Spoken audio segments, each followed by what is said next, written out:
ধারাবাহিক আন্দোলনের সংগ্রামী যৌথ মঞ্চ চালিয়ে যাচ্ছে। আগামী দিনে আমরা একগুচ্ছ কর্মসূচি নিতে চলেছি। আজকে তারই ঘোষণা আমরা করতে চলেছি। সংগ্রামী যৌথ মঞ্চের এখানে যে লাগাতার অনশন চলছে, সেই অনশনকে সমর্থন করে আগামী 18 তারিখ দক্ষিণ চব্বিশ পরগনা জেলার কোথায় হবে, বারুইপুরে জেলা অফিসের সামনে, ডিএম অফিসের সামনে একদিনের প্রতীকী অনশন কর্মসূচি হবে। আগামী 22 তারিখ 22শে ফেব্রুয়ারি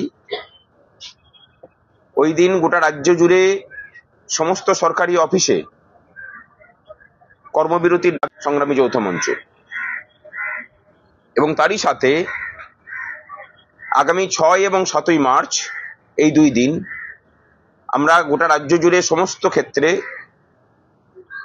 ধর্মঘটের ডাক দিচ্ছি।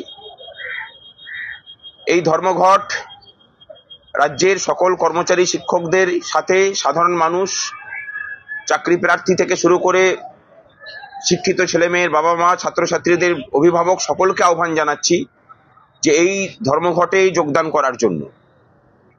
কারণ রাজ্যের যে সামগ্রিক পরিস্থিতি এসে দাঁড়িয়েছে,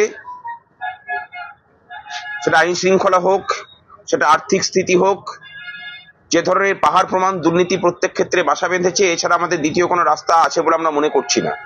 এবং পশ্চিমবঙ্গে সাধারণ মানুষ থেকে শুরু করে চাকরি প্রার্থী সহ চাকরিজীবী যারা চাকরি করছেন, তাদের সকলের শ্রমের যে অবমূল্যায়ন হয়েছে, সেই অবমূল্যায়নকে রুখতেই এই 2 দিনের ধর্মঘটে ডাক দিচ্ছি।